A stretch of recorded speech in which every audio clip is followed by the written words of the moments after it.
You look at your book, and if you got 40 clients or something like that, and if you got 10 plumbers, maybe it makes sense to micro niche down into plumbers, because like, okay, I've already written 10. Let me kind of look at why I wrote those 10 and then just start to make a real concerted effort on plumbers. All your marketing and your email and your talk tracks and whatever, the associations you're going to be can base right around there.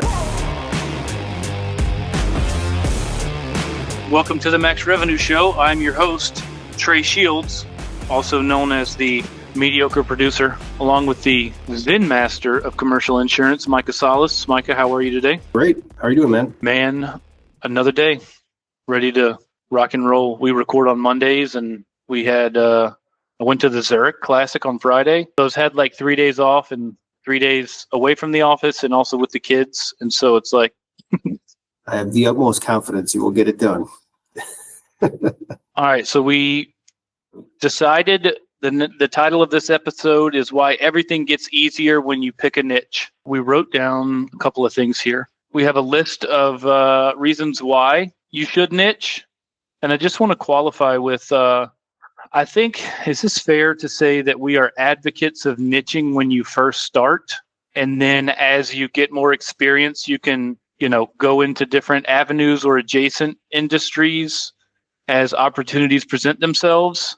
Is that fair? Or we say start narrow and then you can go wider if you want? I mean, what's your take on that as far as starting versus, experienced? Yeah, I mean, obviously, once you kind of know how things work and you understand insurance, generally speaking, it's pretty easy to cross over into all lines of business. I mean, it's not rocket science to go from one business to another in terms of coverage and how policies work and all that. Obviously, there's nuance to every industry. But nowadays with ChatGPT or people in your office or underwriters, it's pretty easy to get up to speed and kind of learn things. But yeah, I think starting out to kind of hone in one area helps. I don't think you need a micro niche right out the gate, but like construction, right, or manufacturing, just kind of generalized niche to start, and then if you want to mix it up, go from there.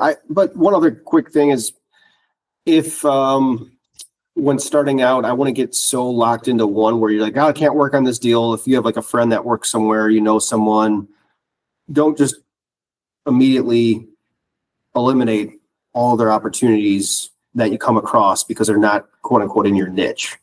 I know a lot of the audience that listens are probably be best classified as, we've got one segment that's like your newer agent. And then we have this other segment where it's like guys who are industry vets. They've been around for a while. And I would say they are at the, a few $100,000, $500,000, $1 million books, and they're more generalists and they see the value of niching. So what's your take on that? If I'm, been in for 10 years, maybe, I'm not a huge producer, but let's say I've got a $500,000 book after 10, 12 years.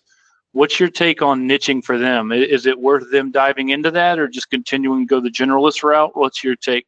I don't think you're past the opportunity to go do that. I would say, the easiest way to do it is your book, right? And if you got 40 clients or something like that, let's just say 50 clients. And if you got 10 plumbers, well, then maybe it makes sense to micro niche down into plumbers. Cause like, okay, I've already written 10. Let me kind of look at why I wrote those 10 and then just start to make a real concerted effort on plumbers. And then all your marketing and your email and your talk tracks and whatever, the associations you're going to be can base right around there. So I actually think niching is almost easier once you have a book because there's also no pressure then either. So then you can really kind of stick into something and go all in because you don't necessarily need to write new business. I know we all want to and kind of need to, but you're not your job is on the line if you don't. So it's a little bit easier to do it, I think. All right, well, let's jump into the list here. And number one, when you pick a niche, you master one set of coverages. Yeah, this one I think is one of the weaker ones because, again, I think this is where as insurance agents, we sometimes we view insurance and make it more complex than it really is. I know there's a lot of nuance in there, but it's really not that complicated. There's a lot of crossover. Amongst different industries. A GL policy is a GL policy, right? So it's all about looking at the specific exclusions that are on that thing. So I don't think it's really the coverages, and this might be getting ahead, but I think it's more like the market, right?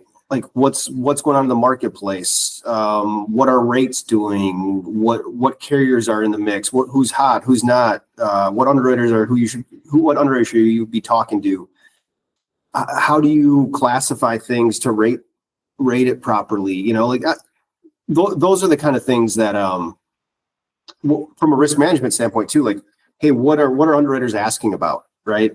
Are you doing this and this? Like, if you just, that's the power of niching, is more those things. So not necessarily policy coverage, but all that other stuff I just mentioned. Our friend ChatGPT, here's what it has to say. Instead of feeling overwhelmed trying to learn every policy for every industry, you go deep on one. You sound sharper, you sell more, and you sell faster. I think Ryan Hanley, and we've talked about this before, said it best, that like insurance is insurance. Yep. So I think for me, like what you talked about with the carriers and, who's hot and what the rates are. I think for me, when it comes to coverages, geopolicy, it comes down to like the exclusions. Like, how do you know what exclusions are just not gonna get moved, and which ones can you move, and which ones, which carriers have which exclusions, and what can you negotiate? So that's kind of how I think about that. I agree. But also it comes down to, this is probably more sounding like an argument for a generalist, but is like, do you know what the business does? So even if you're not a special, if you go into any account and you know what, you have to know what they do. And this is why I think the best salespeople, everyone knows this, you ask good questions, right? You go in with a curious mindset and it's like, hey, what do you do? And then but it's asking that follow-up question. Okay, you said you do 8 million in sales. Is that all contracting work? Or you said something about transfer. Are you selling transformers? Are you selling product with that? Whatever the questions are, and digging deeper. And then when you see the policy, you don't even have to be an expert in manufacturing. But if you look at a GL policy and then you start to see some exclusions that, for product liability, well, why is this excluded here? That doesn't, any common person can kind of connect the dots there, right? If we're half educated. But to your point, I think speeding up that process, right? Where it's like, if you niche down, you can go right through that list of exclusions and you're like, oh, this one's terrible. I know that, CG 2139 removes basically all additional insured language, right? Like, so there's different like things like that you'll just know by niching down. Here's an example. You actually sent me a referral a while back because it was a tow account. You got referred into this tow account. You don't do a lot of towing. You sent it over to me. You're welcome. Yeah, I actually did not end up writing it because they have repo exposure. Yeah, he found a guy in California that actually could write it, apparently. Yeah, and so it's like, but you had mentioned this. You were like, well, it's kind of insurance is kind of insurance, and I guess the pushback to that is but it's like, it's the context. You didn't know that repo was an issue for carriers, right? Sure. But you learn that as you go. So there's all these little nuances. Basically all the major tow markets were out because they, 40% of their revenue was for forecast, or actually 50% was forecasted to be repo. So there's just nuance. And so when you get into these niches, you'll pick up on those. And that's how you'll know to ask those targeted questions, because you know the risk inside and out, so you can kind of already see the roadblocks before they come. One tip before a meeting, even if you're not filling out an application, if you're a newer producer, read through supplemental applications. A good one, because a good one, some are generic, but if you find a carrier that has a good one, go through that and then just ask yourself, like, read it through first, and that kind of gives you a light or a window into what underwriters are concerned with, what they think about on any given risk. So, all right, number 2, when you pick a niche, you speak their language. Every industry has its own buzzwords, pain points, and priorities. When you talk like one of them, you instantly build trust, and trust shortens the sales cycle. This one, I think, is one of the more powerful ones, and it kind of goes back to point 1 with the market and knowing the underwriters, all that stuff. What it does for me is, like you said, it speaks the lingo, but it's something more important, a transfer of confidence, right? So you're sitting there talking with a contractor, a dirt guy, and you've only written hotels, or beauty shops.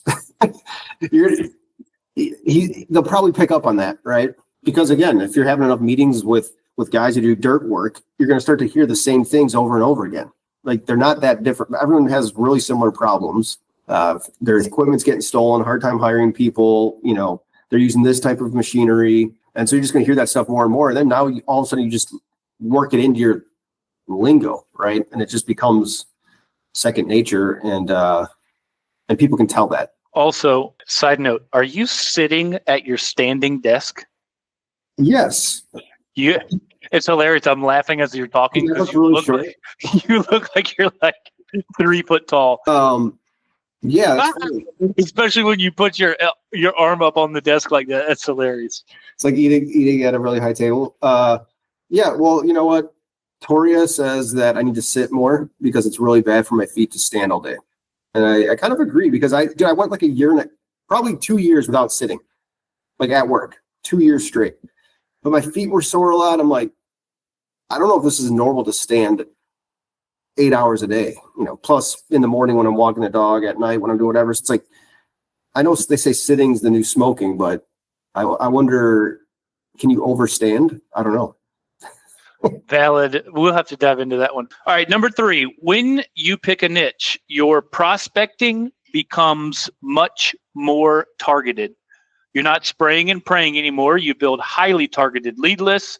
Your cold calls, cold emails, and direct mail hit harder because they are hyper relevant.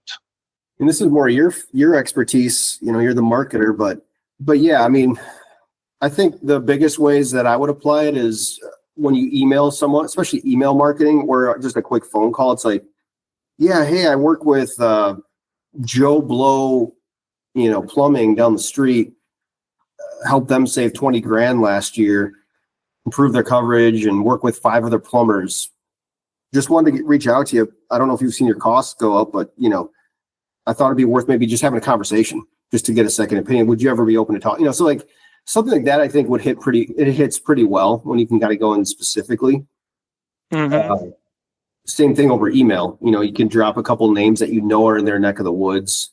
Yeah, I mean, I just had this happen. I have a client that does some heavy hauling work.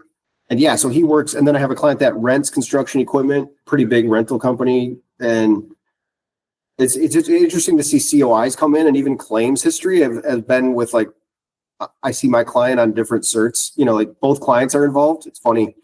But then you start dropping those names when you're in an industry, and it can start to speed up the process of building trust and getting them to say yes. I think just the practicality of it is what I really like from prospecting, because it's, you advocate for starting with a lead list of 300 to 500 names, and it's like it's way easier to come up with 300 construction names than it is just 300 names random. You know what I mean? Unless you're just driving around town and writing them down manually. It's like, I don't know if it is. I mean, nowadays with tools, though, I have to push back on you there, because like you have DNB or Insurance X Data or whatever, and you just put in the parameters and boom, there's your list of 300. So, I mean, you can go purely off revenue and just not even industry. But I'm not recommending that. I'm just saying it's not that hard to do. I don't know, man. I mean, like, yeah, I guess you're right. But I mean, what's easier, just to click construction and then search, or construction, like all others? You know what I mean? Like, it's just it's the difference of 1 click versus 4 clicks. I mean, sure, I guess. Sure. Yeah, I'm not saying it's harder. I'm just saying they're both probably just as easy, but it's smarter for sure. Yeah. Yeah. Great pushback there. Solid take. We got to have some, there's maybe some disagreeing going on here. Hot take by Micah there. Yeah. All right, number 4. When you pick a niche, your referrals multiply. Clients know other people in their same business. Contractors know contractors. Truckers know truckers. Referrals get easier when you become the insurance guy for blank. I haven't seen this because I suck at getting referrals, but it says so much. But where I see it is in the micro niche spaces, or a really tough to insure class of business. I would agree. Like, you know what I'm saying? Like, if you get into something that's like mining, right? Or a company that makes guns or explosives or something, like, those people are usually pretty entrenched in their like a trade association or something like that, more than just your general excavating contractor. They might send their lowly business development people on to go to those meetings and shake hands and whatever. But yeah, where I've seen this play out is like that super niche place where there's a lot of pain. And if you solve that problem with one, they start to talk, especially when they're not, it's like a more of a national thing. They're not like in their local market. I think people still are like, nah, I don't want to help out people like that are my competitors in my little city. But if you have like a niche that's national, there's a lot of pain and they're very kind of tight knit. That's where I think it could really take off. How many referrals do you think you got last year? Not many, dude. It's embarrassing. I don't even know. I've gotten I got one to a tow company, but I couldn't help them. It was like a 400,000 premium account. Would have been awesome. But it's not like I'm just getting referrals after every renewal meeting, or I'm saving people some substantial premium. Like the new clients I bring on via due diligence, and they're like, man, yeah, I'll definitely spread the word. Or if I get a referral, it's like a little subcontractor that's, 2 employees, and it's just not really, I'll talk to them, but it's not a good use of my time for the most part, is what most referrals are typically smaller. It's not like equal or higher up peers. And maybe it's the type of clients I attract. I don't know. I mean, but my average size account's about almost 20 in revenue. So it's not like I'm running a bunch of real small businesses. But yeah, if there's a coach out there that can help me get referrals, I'll hire you. Well, I think the key to referrals is just asking for them, which you do not do. I mean, I do though. I don't know. Maybe it can be more directly. Who else can, I guess I could be more specific, but man. I'd love to hear that. I bet you don't ask for that when they hire you. I guarantee you don't ask for that. That's awesome. Hey, who else, just out of curiosity, do you know anybody else that might need help? I bet you don't say that. You know what I'm going to start doing? After every new client, I'm going to schedule a call with them about 2 weeks in. And just be like, hey, just want to check in, see how things are going, blah, blah, blah, and then just be like, hey, by the way, yeah, maybe I'll use your little talk track there. See if we can. I mean, if you literally, like you just saved Homeboy 170,000 or whatever that was a couple of weeks ago, like I guarantee you, if you called that dude and said, hey, man, I was just sitting here writing some things down and I thought I'd give you a call. I know we helped you out. That's awesome. And so do you know anybody else? Like, would you name drop? Is there anybody else that you think that I could call that you wouldn't mind me using, like name dropping your name and tell them what we did and maybe see if I can help them too? I bet it would probably work more than you think. I actually don't do that either, by the way. So just to be fair, I just don't even think about it. So if you're listening to this and you work off, or if you're looking to build a book off referrals, just stop listening to all of our content because we suck. Yes. If you inherited your book or you are a referral guy, this is not for you. Quick side note. What reason why I asked you how many referrals you get is because I think you made a very valid point when you were talking about the industry and also is it national versus like a super hyper local. I probably get a half a dozen to a dozen referrals a year.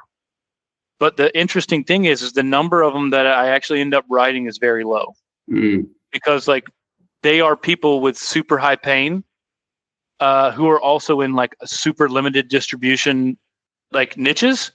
So if I'm in towing and I get a referral into a guy in Mississippi, the other guy who writes it currently, I can almost guarantee, like that's the thing is like they've gone to these other markets too. There's like 4 markets. You know what I mean? So it's like I very rarely, unless you have like a semi-exclusive appointment, very rarely do you like find hidden gold with the guys sleep at the wheel. I find that the guys sleeping at the wheel, oddly enough, are the guys where there's lots of variance or possible markets where, it's a construction, there might be, E&S, there might be standard, we might be able to put the pieces together better.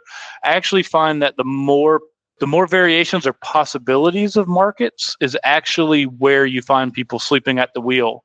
So I don't know if that's true. Do you think they're asleep at the wheel, or do you think those agents are just unaware? Like they don't even know that there's a super hot market that they don't have a contract with that they don't even think about, In my experience, it could be wrong. It's like it's either A, they just put it on auto renew, or B, it is too much work to actually remarket it every year to all the different options. Let's say there's 5 or 6 standard carriers, and then there's all the E&S, and then obviously if you go E&S, most of the time you're going to monoline it out. It's like just so much work to do. A lot of times they just like pick the 1 or 2 best options that they think, and they just do that instead of like really covering the market. Yeah, and that's an interesting conundrum for agencies because it is a lot of work on the team to remarket everything and every year. I think sometimes what happens, I was talking to an insurance consultant about this, and he works with like a lot of $1 million premium plus accounts. He was saying he's shocked he never sees, and these are from the top agencies, he never sees options given to his clients. I was like, not once in 3 years or the years you've been. No, he never sees options. It's just literally like a marketing report. Yeah, he'll show a marketing report, but there's no it's the incumbent option. That's it. And then all the marketing report will typically say is declined, can't compete, nope, can't do because of this exposure, nope, no. So it's all just like, sorry, we went everywhere, but it's just leading us to the same answer. Stay where you're at. And that's. Do you really think that's the truth though? Like, do you really think, and this is very market specific, but it's like, do you really think that there's really only 1 or 2 writers for every risk? I just find that hard to believe. Well, that's what I said to him. I said, that's crazy. I said, especially if there's a consultant involved, you'd think as an agent, you'd kind of be a little bit more like, we got to get another quote or two. But what I think happens, and he brought this up, was a good point. He's like, I think the agent asks like leading questions so they go to the market, right? That there's 4 other carriers. They go to them and say, you wouldn't write this, right? Or, hey, nothing's much changed. You couldn't compete 2 years ago. Do you want to quote this? But it's kind of like all said with like a preconceived notion that they're not going to, versus you get some other agent who's really hungry to write the business. They got 3 markets now that had been talked to, but never really seriously talked to. And now those same underwriters come in and bring options, so it's like, I think maybe that's more of what's happening. Yeah, I agree. Maybe, I don't know. I would like to know that.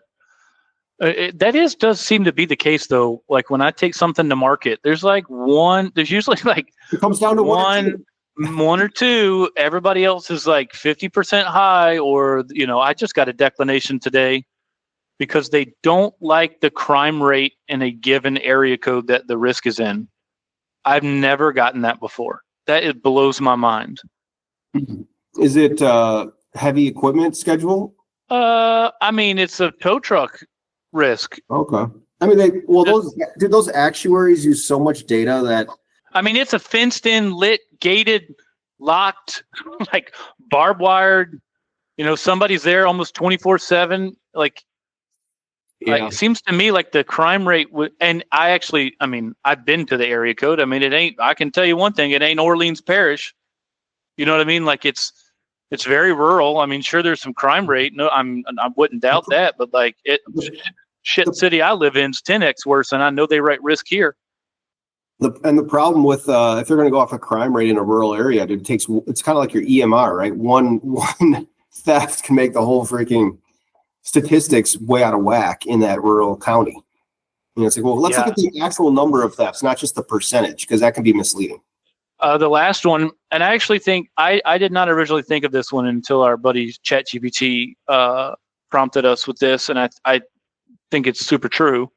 Is you start enjoying that class of business, and what it says is like when you know what you're talking about and clients respect you, sales becomes fun. You stop feeling like an order taker and start feeling like a trusted advisor. And I had not thought of that, and I think that's actually true. And actually, as I'm saying it, I don't think it means you start enjoying that class of business. I think it means, or it could also mean you start enjoying being a producer because you start to find success. So I think that's actually what it's getting at here. I don't know what your take is on that. I would hope most of us listening feel good about helping people, right? Like it feels good to kind of know things that others don't, and then be able to educate them and help them, right? Or not that they're dumb because they don't want it, but they don't have time to know. They don't want to know, whatever the case may be. So if you know something that others don't and you bring value, yeah, that's going to feel good, man. And then that's going to bolster your confidence when it comes to, getting on the phones, first meetings, all that stuff. So yeah, I think that's a great point, actually. And I would second that one. Now I guess it's the springtime, so we have to do our obligatory golf herpes update. Have we done anything in the golf department? No, I did tell Toria I'm putting a golf day on the schedule. You told or you asked? Well, it would be during a Monday through Thursday, so this isn't a weekend golf thing. It was more just conversation. I was like, hey, I need to golf. It's been since October, and I'm going to put it on the schedule. So it's like, it wasn't, I'm just long overdue. So there will be a golf date soon. I did start hitting some balls in the backyard with Josie again, my dog. Hit my foam golf balls with her. And I did see a notification pop up on my phone that you joined the Single Plane Golf Academy or something. Yeah, that was on my credit card. That was on the Max Revenue credit. You shouldn't be getting notifications. So okay, I'll just apologize. Because those listening, I see the Max Revenue Gmail account. So I wasn't even making fun of you for the cost. I was just saying I saw you. Looks like you're going down another rabbit hole of Single Plane. Okay, so what you didn't get the credit card confirmation, you got the email. Yes, I joined the Single Plane Swing Academy. I've been fascinated by you probably remember it from back in the 90s. It was called Natural Golf. It was like this infomercial. You ever seen that? Yeah. And this guy named Mo Norman. But he's supposedly like Tiger Woods. All these guys say he's like the best ball striker of all time. We've got this really unconventional swing, and he teaches it. And so his protege basically created this, after Mo Norman died, he basically created his own version. He's like his protege. And I just I joined for $19 a month because I've gone down the rabbit hole on YouTube, but I just wanted to kind of get to know more about the in-depth of it. And mainly I just wanted to have everything consolidated into one spot, right? And then sequenced out, so I don't have to like how to use it for the driver and search, and then how to use it in chipping search. So just whatever. Speaking of courses and consolidating the information, we also have a course called the Producer Playbook. You can basically get anything you want of ours and source it for free on the internet, on YouTube, on podcasts, wherever. But if chasing all these rabbits down you find to be tedious and a pain in the butt, and you just want it all consolidated in one easy packaged thing, you can do that in Producer Playbook. Link in the show notes. But yeah, I'm intrigued by it. I'm a serial pivoter, as we know, which you have helped me with in the insurance world. But the same applies in golf, and I'm always testing out new swings and grips and whatever, just because I keep tweaking. I am 6'7", 250 pounds. There is like so much that can go wrong in my swing because it's such long levers, whatever. I'm a big guy. I just want a very simple, easy swing system that works. And I know I've said that a million times, but why? What are you laughing at? I just feel like this is deja vu. And we have, man, it's right in front of your face, dude. It's the Jim Venettos. No, Jim Venettos is hot garbage, bro. I've tried that. It doesn't work for me. Dude, it works so good, man. It is the key. It works for you, but he plays these big, nasty slinging hooks, and I just don't. You don't have to, man. My ball like literally moves a yard, 2 yards. It's not like 10 yards to the right and coming back at all. It doesn't. I mean, it just hasn't worked for me, bro. Hasn't worked for me. This? If I go out and play in the next time I play, and if I break 80, even if I break 82, and I haven't golfed since October, that you should have to stick to the Jim Venettos for like a full 12 months after that. No, I mean, I'll take that bet because I can guarantee you won't shoot. I'll even give you 85. Okay. I'll give you 85 and a breakfast ball off the tee box. I take it. It ain't happening. All right. That's done deal. Breakfast ball off the tee box? That's a steal. It's not going to happen. You will not shoot. You will shoot your 89 per usual. My buddies just got back from Pebble Beach. Super jealous. Saw videos of that. It was my birthday, or my buddy's birthday, and I don't remember what hole it is. Shame on me for not knowing it. But you know that like downhill short par 3 on the water that's like the iconic Pebble Beach hole? Yeah. Besides 18. They do this thing where the caddies got all 4 of my buddies lined up, and they hit record, and they all in sync hit their ball at the same time. Yeah. Dude, my buddy almost hit a hole in one. It was like it hit right by the pin, and like bounced. He got up there and tapped in for birdie on his birthday golf trip. So that was pretty awesome. Nice. Shout out to Jordo. Congrats. There you go, Jordo. That's awesome. Well, with that, guys and gals, we appreciate you listening. As I said earlier, we have the Producer Playbook. It's super inexpensive. It's a step-by-step guide to building a book from scratch with cold prospecting. Link will be in the show notes. And then also the Max Revenue Letter is up and running again. It is scheduled to go out this afternoon as we record on Monday. So it'll be a Monday or Tuesday now, no longer a Sunday. I cannot commit to writing it on Sunday evenings. And by the time Thursday, Friday rolls around, I don't get to it because I'm trying to wrap up the week. So Monday mornings, I will write it. It's actually already written this week, but it's scheduled to go out later. So you'll see it in your inbox later this afternoon on Monday afternoons. Cool. All right, guys, we appreciate it. Have a great day. And we'll catch you next week. Adios.